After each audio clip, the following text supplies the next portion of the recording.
దేవరాగం జ్ఞానయోగం వ్యాసపీఠం బహువేదశాస్త్రం బోధామృతహిత శ్రీమన్నారాయణం శివగౌరీ సంభాషిత సకల పురాణం అష్టాక్షరి పంచాక్షరి మంత్రావరణం అఖిల దేవతా సంస్తుతి పారాయణం జయమంగళకరమీ ప్రవచన శ్రవణం అనుదినము శుభము సుఖము జీవన గమనం దేవరాగం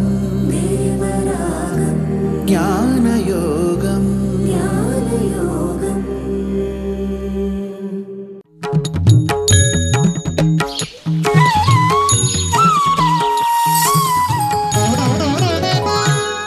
ఆపదామపహర్తారం దాతారం సర్వసంపదాం లోకాభిరామం శ్రీరామం భూయో భూయో నమామ్యహం.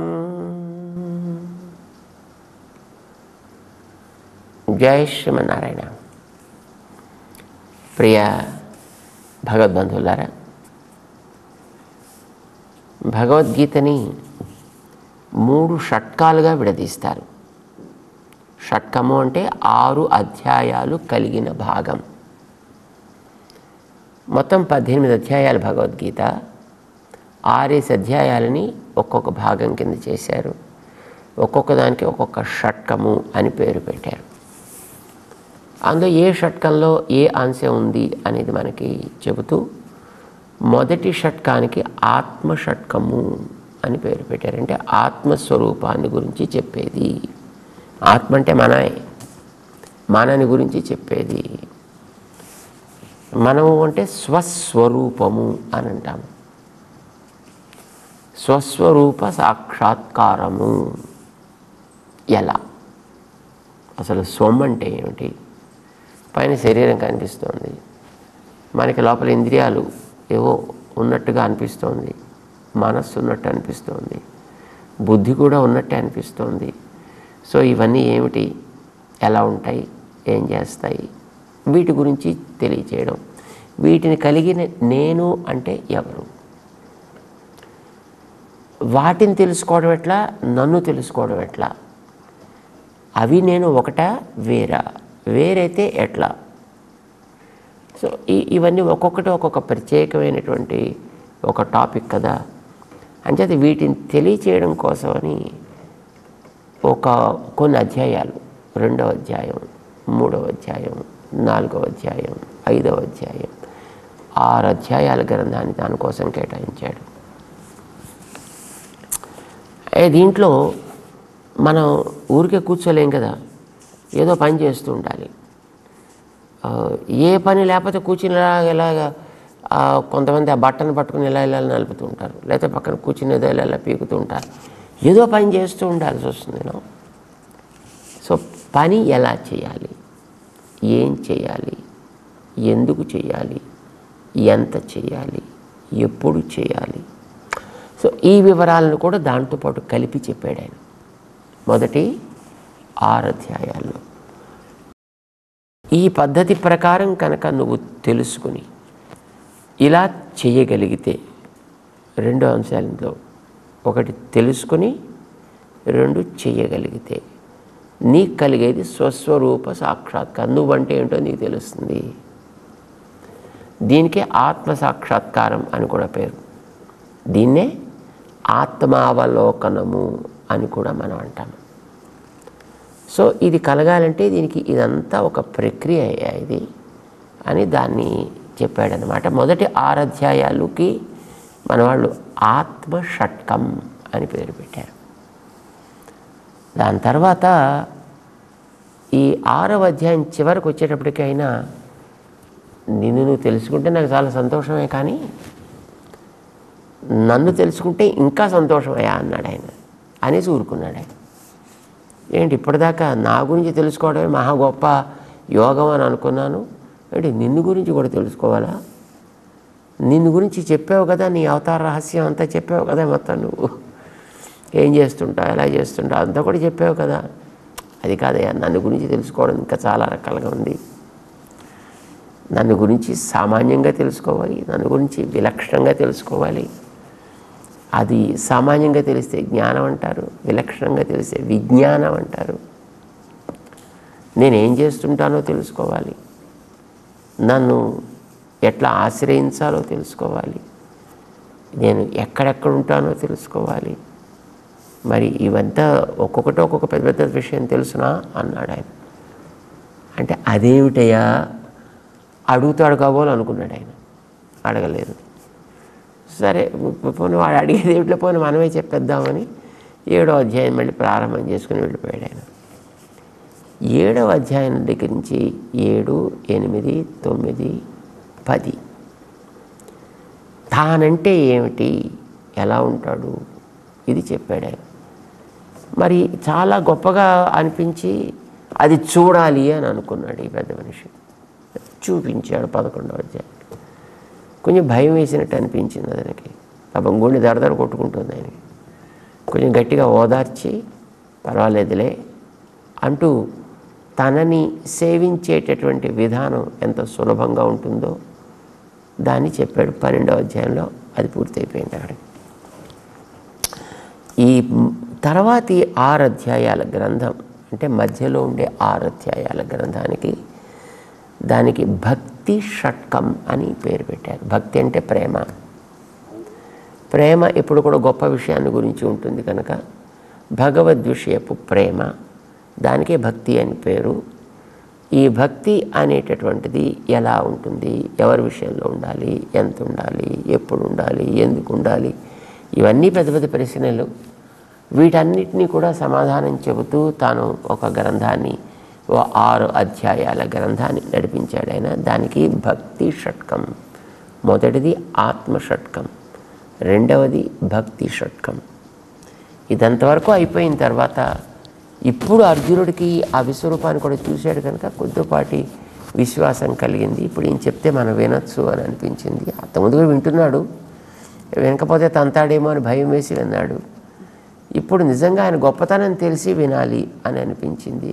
కానీ గతంలో విన్నది అతనికి ఎంతవరకు పట్టిందో దాని గురించి మళ్ళీ ఇప్పుడు పరామర్శ చేసి అంత తీరికేది కనుక మళ్ళీ ఒకసారి దీని అంతటినీ కూడా కన్సాలిడేట్ చేసి మళ్ళీ చెప్పేద్దాము అని అనుకున్నాడు శ్రీకృష్ణుడు. చివరి 6 అధ్యాయాలు పూర్వశేషము అని పేరు పెట్టారు దాన్ని. పూర్వశేషం అంటే గతంలో చెప్పిన దాంట్లో ఏమైనా కాస్త ఇంకా అస్పష్టంగా ఏమైనా ఉంటే, ఇంకా లేదు కొత్తగా చేర్చాల్సిన ఏమైనా ఉంటే, ఏదో ఉన్న వాటిని కొంచెం కొన్నిటిని పక్కకి తీసేయాల్సి ఉంటే అలాంటి వాటన్నిటి కూడా చేసి ఫైనల్ ఎడిటెడ్ ప్రూఫ్ అన్నమాట. అంచేత ఇది అలాగా దాన్ని చివరి 6 అధ్యాయాలను ఇచ్చాడు. దానికి పూర్వశేషము అని పేరు పెట్టారు. 3 భాగాలు. ఇలా 18 అధ్యాయాల గ్రంథాల్లోనూ 3 షట్కాలు ఉన్నాయి అనేది మనకి తెలియచెప్పారనమాట. దీనికోసం ఇదంతా చెప్పినట్టు ఆయన అనంటే మనకు అర్థం కావాలి కదా. మనకు అర్థం కావాలి అనంటే మన మనస్సులో అది మంచిది అని అనిపించాలి. ఏదైనా మనసుకు నచ్చందే మనం ప్రవర్తించాం కదా. మనకి మనసుకి ఒక రంగు నచ్చింది అని అంటే ఆ రంగుని పదే పదే మనం చూసే ప్రయత్నం చేస్తాం, ప్రశంసించే ప్రయత్నం చేస్తాం. ఒక రుచి మన నాలుకకి నచ్చింది అని అంటే ఆ రుచిని మళ్ళీ పొందే ప్రయత్నం చేస్తాం. ఒక శబ్దం మనకి హాయిగా అనిపించింది అని అంటే దాన్ని తిరిగి రీప్లే చేసుకుంటూ దాన్ని వినే ప్రయత్నం చేస్తాం. ఏదైనా మనకి నచ్చితే అందులో పునః ప్రవృత్తి అనేటటువంటిది దాంట్లో కలుగుతూ ఉంటుంది మనకి. ఈ మనస్సుకి నచ్చడం అనేటటువంటిది చాలా అవసరం. ఈ మనస్సు ఎప్పుడూ ఒకదాని మీద కుదురుగా ఉండదు. మనకందరికీ ఇది అనుభవమే. మనం ఎక్కడైనా పూజలో కూర్చున్నాము అని అంటే లేదు కాస్త దేని ఎందైనా ఏకాగ్ర దృష్టి పెడదామని కూర్చున్నాం అని అనగానే ఎన్నెన్నో జ్ఞాపకాలు మనకు మనసులో వచ్చి అప్పుడే మూసురుకుంటాయి. మన ఏకాగ్రతని రకరకాలుగా పాడు చేసే ప్రయత్నం చేస్తాయి. లోపల ఉంటాయి విషయాలన్నీ, అయితే అవి మనం ఏకాగ్ర పరుద్దామని మిగతా వాటన్నిటిని ఎప్పుడైతే కాస్త సైలెంట్ పరుస్తామో అప్పుడు ఒకసారి విజృంభిస్తూ ఉంటాయి అన్నమాట. మనస్సు యొక్క వృత్తులని మనం ఒక క్రమబద్ధం చేయాలి, మన చెప్పు చేతల్లో ఉండేట్టుగా పెట్టుకోవాలి. మనస్సు అనేది ఒక పరికరం లోపల ఉంది అని అంటారు. అది మనకి కనిపించేది కాదనుకోండి, ఇది ఏ పరికరానికి అందేది కూడా కాదు. It's not for sure the brain, but it is something that works from within. లోపల ఉండి పని చేస్తూ ఉంటుంది. అది అన్నిటికీ మూలం కూడా. మన ఏవ మనుష్యాణం కారణం బంధ మోక్షయో అని మన వాడు చెప్తుంటారు. మనస్సు అన్నిటికీ మూల కారణం. మనం బాగుపడాలన్న మనస్సు కారణం, మనం పాడైపోవాలన్న మనస్సు కారణం, లేదు మనం ఉదాసీనంగా ఉండిపోవాలన్నా ప్యాసివ్గా ఉండిపోవాలన్నా మనస్సే కారణం. మనస్సుకి కొన్ని పేర్లు ఉన్నాయి. మనస్, అభిమానం, చిత్తం, అహంకారం, ఇట్లాగా. ఇది దాని వృత్తుల్ని బట్టి, అంటే దాని ప్రవృత్తుల్ని బట్టి దానికి ఇచ్చినటువంటి పేర్లు అన్నమాట. ఏమేమిటవి? సాధారణంగా మనస్సు ఒక్కొక్కసారి ఈ శరీరాన్ని చూసుకుని ఈ శరీరమే నేను, ఇక నేను వేరే ఏం కాదు, శరీరమే నేను అనుకుంటే పెద్ద పర్వాలేదు. దానికి అభిమానం అని పేరండి. దాని చుట్టూ అది అల్లుకుని ఉంటుంది, అభిమానము అంటాను దాన్ని. కానీ అలా అల్లుకుని ఉండడం కాకుండా వెనకాతలు ఉండేదాన్ని చూడనివ్వకుండా కేవలం దీన్ని తృప్తిపరచడమే ప్రధాన లక్ష్యంగా ప్రవర్తించేట్టు చేస్తుంది. దీంట్లో ఉండేటువంటి కొన్ని లక్షణాలని హైలైట్ చేసే ప్రయత్నం చేస్తుంది. అంటే దాని కులాన్నో, దాని జాతినో, దాని లింగాన్నో, దానికి అలవడ్డటువంటి చదువు లాంటి దాన్నో, అది సంపాదించుకున్న పైసలు లాంటి వాటినో చూసుకునేది ఇంత గొప్ప, ఇంత గొప్ప నేను, ఇంత గొప్ప నేను అనేట్టుగా మనని అప్పుడప్పుడు ఉద్రేకింపజేస్తూ ఉంటుంది. అప్పుడు దానికి పేరు అహంకారం. అంటే మనసు వెళ్ళి దాంతో తగులుకుని అదే నేను అని అనుకునే ప్రయత్నం చేస్తుంది అనమాట. దాని పేరు అహంకారం. ఒక్కొక్కసారి అదేమిటో ఒక తెలియనటువంటి ఒక ప్రశాంతతను ఆస్వాదిస్తూ ఉంటుంది. అలాంటి స్థితికి మనస్ అని పేరు. ఒక్కొక్కసారి ఇది కుదురుండదు. ఇటు శరీరమే పరిగెడుతుంది, అటు ఆత్మమే పరిగెడుతుంది, అటు పరమాత్మే పరిగెడుతుంది, మళ్ళీ శరీరమే పట్టుకొస్తుంది. ఆ పరమాత్మను పట్టుకొచ్చి శరీరంతో ముడివేయాలని చూస్తుంది, ఆత్మను పట్టుకొచ్చి శరీరంతో ముడివేయాలని చూస్తుంది, బుద్ధిని పట్టుకొచ్చి శరీరంతో ముడివేయాలని చూస్తుంది. రకరకాలైనటువంటి స్థితులలో అది క్షణం తీరిక లేకుండా గెంతులేస్తూ ఉండేటువంటి పిచ్చుకలాగా అది రకరకాలుగా పిచ్చి పిచ్చిగా ప్రవర్తించే ప్రయత్నం చేస్తుంది. అప్పుడు దానికి చిత్తము అని పేరు పెట్టారు. చాంచల్యము కలిగినది అని. ఒకటే మనస్సు, కానీ దాని యొక్క అవస్థలని బట్టి దానికి ఆ పేర్లు మార్చారు. అభిమానమని, అహంకారమని, మనస్సని, చిత్తము అని, ఇలాంటి పేర్లు అన్నమాట. సాధారణంగా ఎక్కువగా మన మనస్సు ఉండేటటువంటిది ఈ అహంకారపు దశలో, కానీ కొంచెం వెనక్కి వస్తే చిత్తపు దశలో ఉంటుంది. సో ఎప్పుడైనా మంచి పని చెయ్యాలి అని అంటే ఆ చిత్త దశలో ఉండేదాన్ని కాస్త కంట్రోల్ చేయి. ఇదొక సాధన అన్నారు దాన్ని. దీనికే యోగము అని కూడా పేరు పెట్టాను. యోగం అంటే చిత్త వృత్తి నిరోధ అని దానికి ఒక నిర్వచనం చెప్పారు. అంటే మనస్సులో ఉండేటటువంటి చాంచల్యాన్ని వీలైనంత వరకు కాస్త తగ్గించి నువ్వు అనుకున్న దాని వైపు దాన్ని పెట్టు. ఇది ఒక యోగం. ఇది సామాన్యంగా మనస్సు అనేది మనం చెప్పినట్టు విందండి. మనం ఎడ్డమంటే అది తిడ్డమంటుంది. మనం ఒకటి చేయమంటే అది ఇంకోటి చేస్తానంటూ ఉంటుంది. మొండి పిల్లాడు లాంటిది అనమాట. సో దాన్ని మనం స్వాధీనం చేసుకోవడానికి ప్రయత్నం చేయాలి. ఎందుకోసం అనంటే మనం పొద్దున్నే లేచామనుకోండి, లేవగానే ఈరోజు ఈ పనులు చేద్దాము అని మనం అనుకుంటాం. అంటే ఆ పనులు చేసేటట్లుగా మనం నడిపించాల్సింది మనస్సు. కానీ మనస్సుకి తనకంటూ ఏవో కొన్ని పాత సంస్కారాల ప్రభావం చేత దానికి కొన్ని ప్రయారిటీస్ ఉంటాయి. ఆ ప్రయారిటీస్ వైపు అది మనని లాక్కుపోతూ ఉంటుంది. మన మార్గంలో అది రావడానికి మనకు ఒక సాధనంగా అందినా దాని వైపు మనని లాక్కుపోయి దాని అవసరాలు తీర్చుకునేట్టుగా మనని చేస్తూ ఉంటుంది అన్నమాట. సాధారణంగా మన మనస్సు మనకు అనుకూలంగా ఉండాలి అని మనం అనుకుంటాం. మనం అయితే అనుకూలంగా ఉండాలి అంటే ఏం చేయాలి? మనస్సుకి నచ్చినవి ఇవ్వాలి, మనకి కావలసిన వైపు వాటిని నడిపించాలి. మనసు మనని లాక్కుపోకూడదు, మనం నడిపినట్లుగా అది నడవాలి.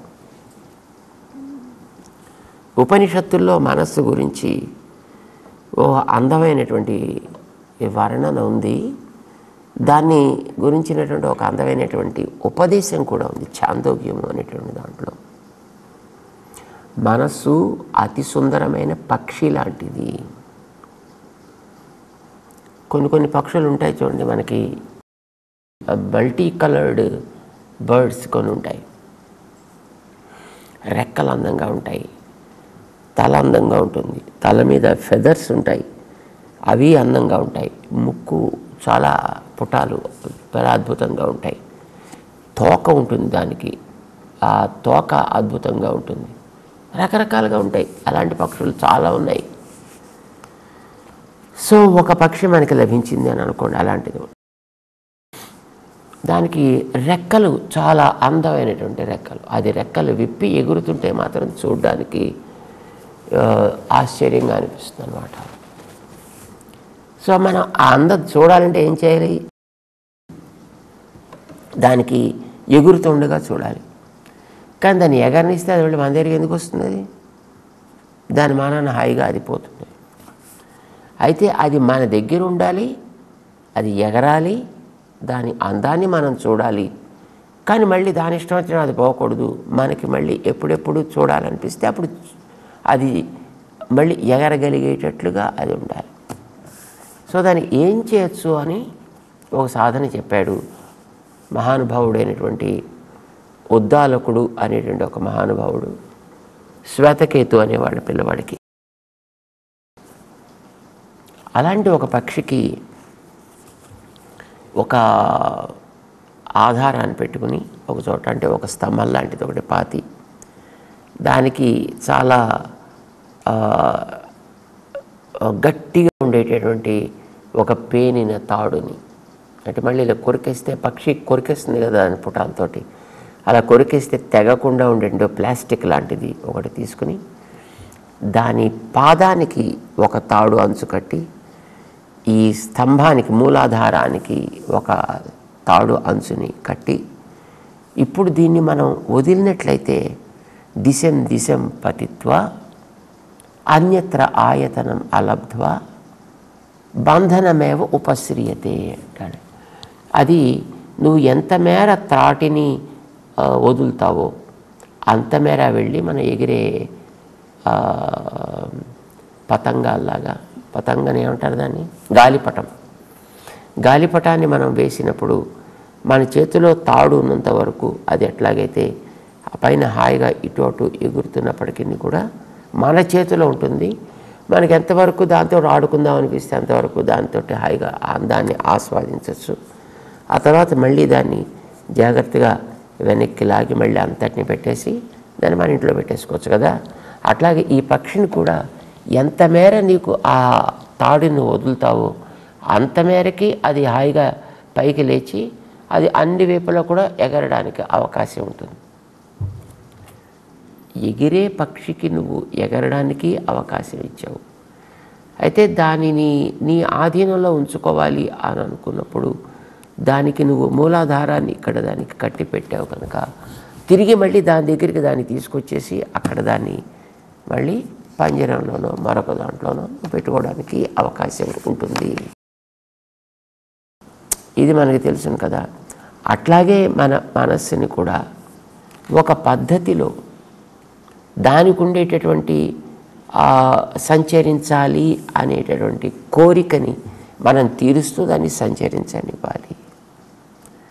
కానీ నీకు కావాల్సింది ఆత్మసాక్షాత్కారము లేదు భగవత్ సాక్షాత్కారము, ఏదో ఒకదాన్ని నువ్వు కోరుకుంటున్నావు. ఆ కోరుకున్న దాన్ని అది అందించడానికి వీలయ్యేట్టుగా నీ ఆధీనంలో కూడా ఉండాలి. కనుక దానికి నువ్వు ఇక్కడ ఒక పట్టుని నువ్వు ఏర్పాటు చేసావు. నీకు ఎప్పుడు అవసరమైతే అప్పుడు దాన్ని తీసి చక్కగా దాన్ని అక్కడ పెట్టుకోవడానికి అవకాశం ఏర్పడుతుంది. అది ఎట్లా?